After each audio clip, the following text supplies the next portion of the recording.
Hello, I'm Annie Musu, a certified EFT Tapping master practitioner. I help women build confidence, set boundaries, and enjoy healthy relationships. Welcome to my podcast, Hush Your Mind, building a better relationship with yourself. On this show, I offer practical wisdom to help you clear fears, limiting beliefs, and trauma so that you can gracefully create a life you love. Welcome to episode number 32 of my podcast, Hush Your Mind, building a better relationship with yourself. People sometimes ask me, why do we tap on the negative first in EFT tapping? The negative phrases feel interruptive. Shouldn't I feel relaxed?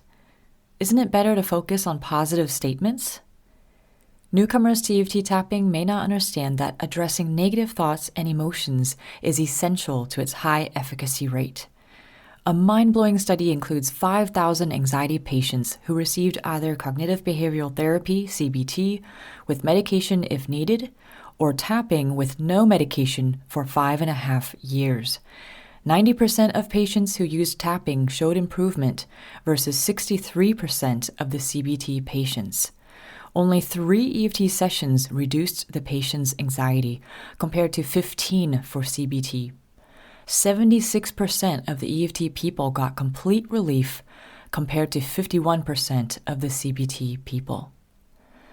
Tapping is certainly a powerful stress relief tool, but without an understanding of what to expect, we might too easily assume that the modality doesn't work. I hope to clarify these misunderstandings so that more people may benefit from EFT. So let's dive in. EFT tapping is most effective when we acknowledge the negative first. This includes conscious and subconscious negative thoughts, tough emotions, limiting beliefs, past hurts, and trauma. It's futile to deny that we all carry negative baggage. Our negative thoughts exist whether we like it or not, and resisting them can keep us from enjoying peace of mind and a fulfilling life. Let's say you want to set a boundary with a loved one. You feel extremely nervous about having the conversation. What if they take it badly? You try to brush it off. But you can't help observing some uncomfortable physical sensations. Your pounding heartbeat, shallow breathing, bodily tension. These are signs that your amygdala, the part of your brain that controls the fight or flight response, has been activated. This automatically happens in reaction to a perceived danger.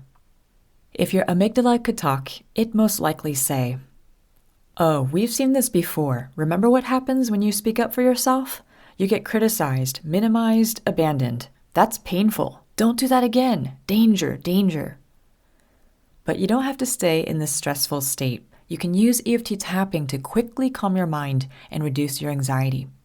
In this example, we could address your fears by tapping on the phrase, "Even though I'm afraid they'll take it badly and I'll get minimized, I love and accept myself." We acknowledge what's true for us in the moment and validate our experience, which can be liberating in itself.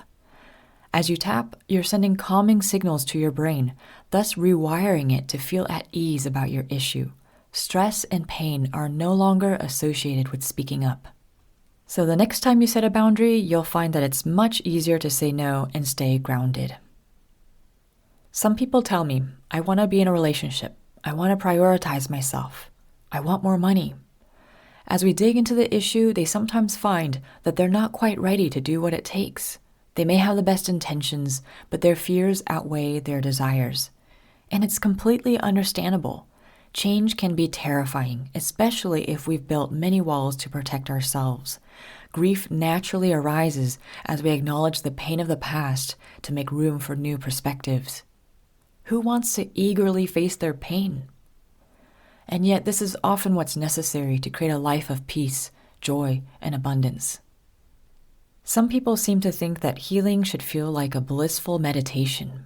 I've included a meme by author Heidi Priebe in my blog article that sums up the actual process. At the top it says, "What we think healing will look like." Then there's a pie chart with the entire section labeled, "Meditating Peacefully." At the bottom it says, "What healing actually looks like."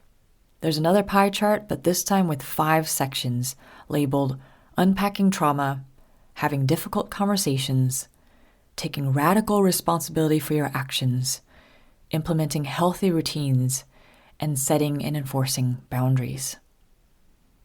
A few of my fellow EFT practitioners have offered this analogy. Imagine if you had intense tooth pain. Your dentist asks you to show her the tooth and describe the sensations, but instead, you prefer to talk about rainbows and kittens to make you feel better. That would just be ridiculous. You may have heard of the saying, "What you resist persists." So much of our energy and potential gets depleted when we fight or flee our shadows. The chaos in the world often reflects this inner battle. Thankfully, it's much easier with EFT tapping.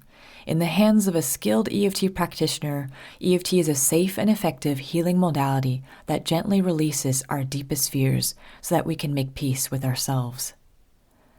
Sometimes tapping can temporarily make us feel worse. We might not feel relaxed immediately after a round of EFT. There may be deeper layers to work through. That's normal. Again, an experienced EFT practitioner knows how to guide you to the other side of the shore. So as we make room for new growth, please keep in mind, every body has unique needs. A certain healing modality may be helpful for one person and not another. Or the modality may not be right for you at this time, but it becomes helpful in the future. My best advice? Listen to your intuition and stay open and curious. In my signature method, Release and Replant, we use EFT tapping to remove the roots of an issue, which are the underlying fears, limiting beliefs, and past wounds that sustain it. Then we replant with empowering seeds, affirmative beliefs of who we want to be, preparing the soil for new growth. Ultimately, each of us is like a seed. Our full potential has always been there. It's just a matter of removing the false beliefs and nourishing ourselves. Let me leave you with this quote by Rumi. Your task is not to seek for love, but merely to seek and find all the barriers within yourself that you have built against it. One last thing before we go. Would you like some free support to help you ease anxiety about boundaries, people-pleasing, or relationships? I'm offering free 20-minute EFT tapping sessions to guests on my podcast.